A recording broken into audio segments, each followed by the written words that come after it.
1962. Kingston, Jamaica. A 14-year-old boy steps off a bus with nothing in his pockets. No money, no connections, no backup plan.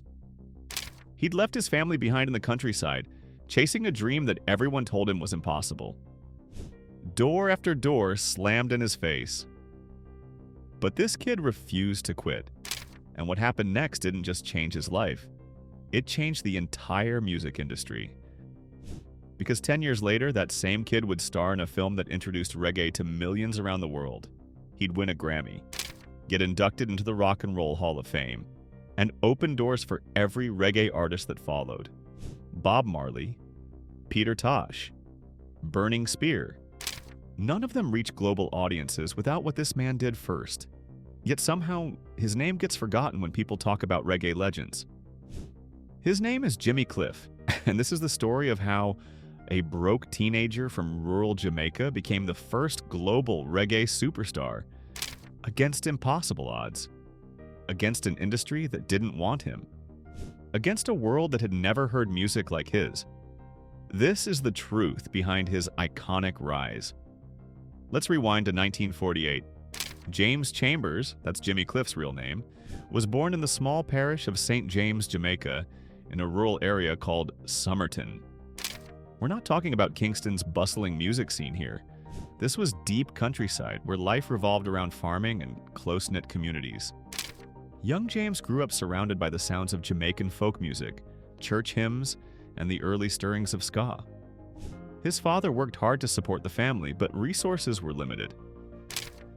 From an early age, James showed an incredible passion for music. He wasn't just singing for fun, he was pouring his soul into every note.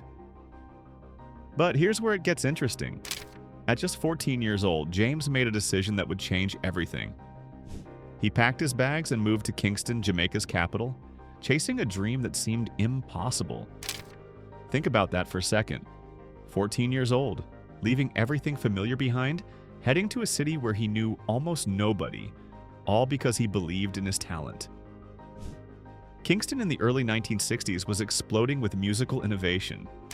Ska was dominating the scene with its upbeat tempo and horn-driven melodies. The city's recording studios were churning out hits, and sound systems were the heartbeat of the streets. Young James arrived with nothing but raw talent and unshakable determination. Now, getting into the music industry wasn't easy. James faced rejection after rejection. Record producers told him he was too young, too inexperienced, too unknown. But he kept knocking on doors. He'd show up at studios, perform wherever he could, and network with anyone who'd listen. His persistence paid off when he caught the attention of producer Leslie Kong. Kong saw something special in this teenager's voice, a unique blend of power, emotion, and authenticity. Kong took a chance and recorded James's first single in 1962.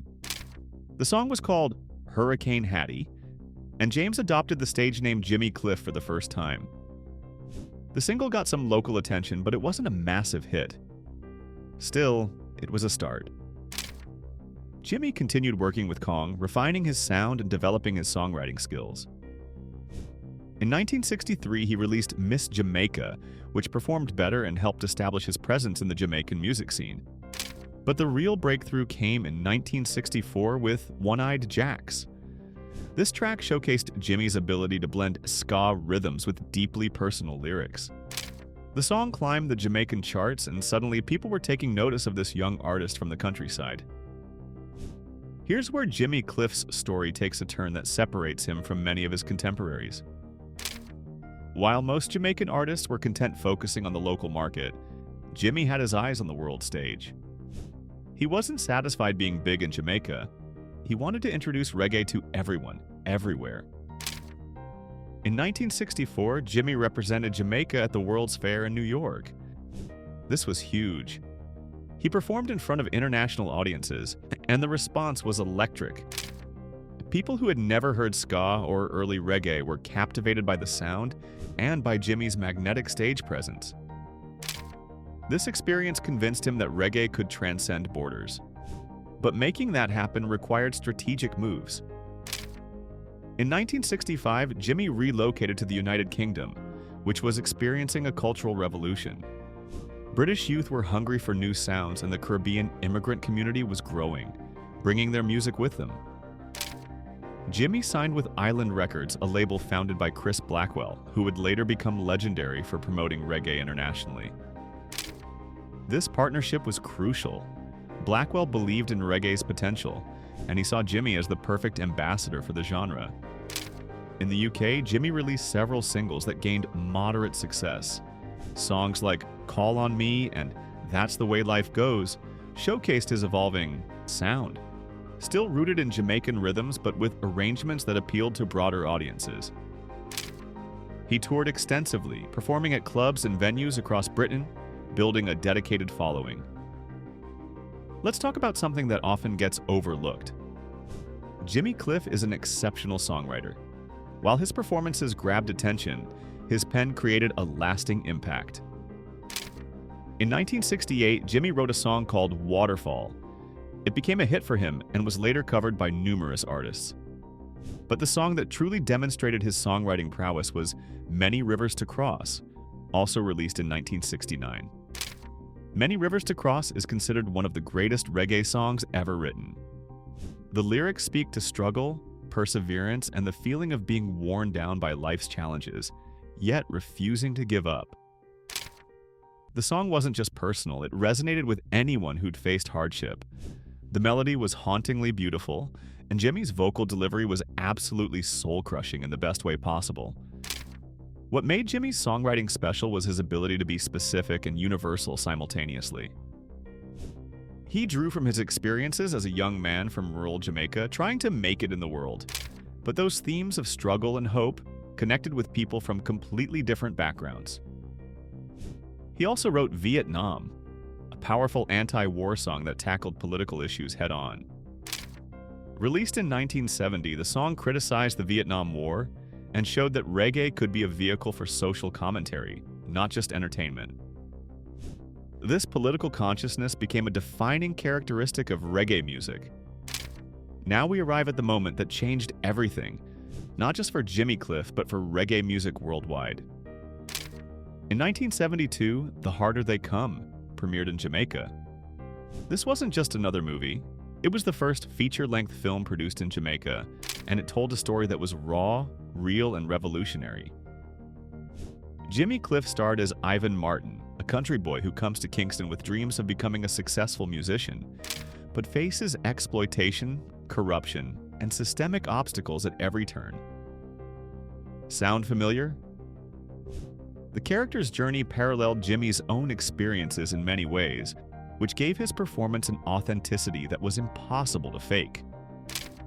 The film was gritty, showing the harsh realities of Kingston's underbelly, poverty, violence, and the music industry's exploitation of artists. But here's what made The Harder They Come absolutely explosive: the soundtrack. Jimmy contributed several original songs, and the album featured tracks from other reggae legends like Toots and the Maytals, Desmond Decker, and the Melodians. The title track, The Harder They Come, written and performed by Jimmy, became an instant classic. The song's message was defiant and empowering. The harder they come, the harder they fall, one and all.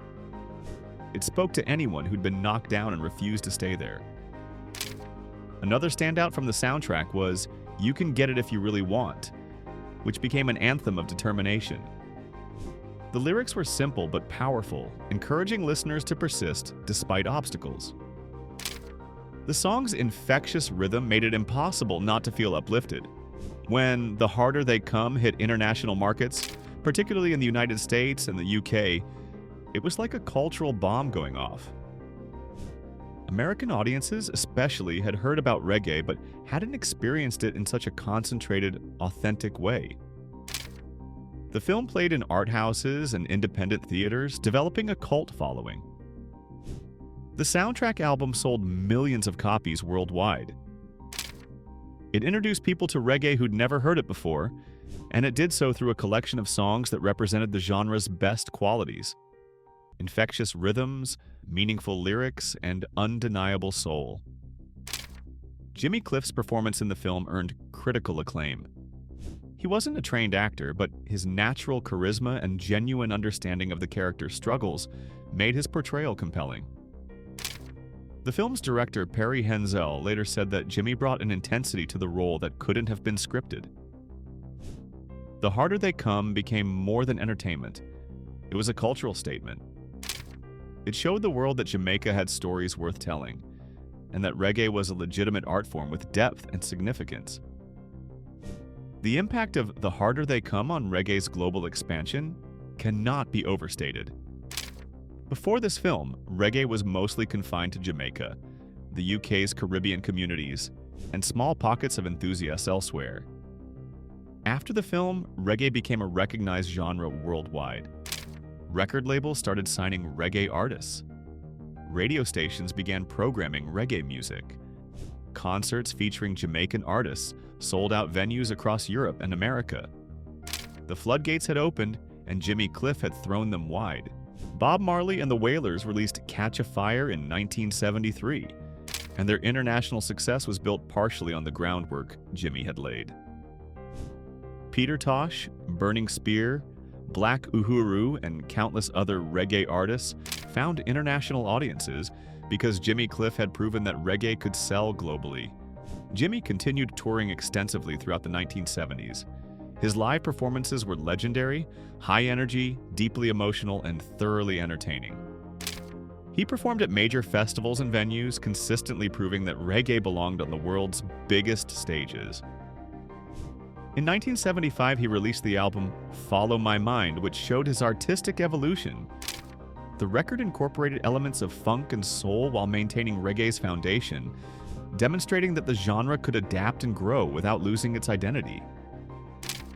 Throughout the late 1970s and 1980s, Jimmy Cliff remained a significant force in music. He released numerous albums, each showcasing different facets of his artistry. Songs like Bongo Man, Trapped, and We All Are One became fan favorites. In 1985, Jimmy won a Grammy Award for Best Reggae Recording for his album Cliffhanger. This was monumental because it validated reggae as a serious genre worthy of the music industry's highest honors. Jimmy became the first Jamaican artist to win a Grammy in the reggae category. He also continued acting, appearing in several films including Club Paradise, 1986, alongside Robin Williams. While none of his subsequent acting roles matched the cultural impact of The Harder They Come, they demonstrated his versatility as an entertainer. Jimmy's influence extended beyond performance and recording. He became an advocate for artists' rights, speaking out about fair compensation and ownership. Having experienced exploitation early in his career, he used his platform to educate younger artists about protecting their work. As decades passed, the music industry increasingly recognized Jimmy Cliff's foundational contributions to reggae.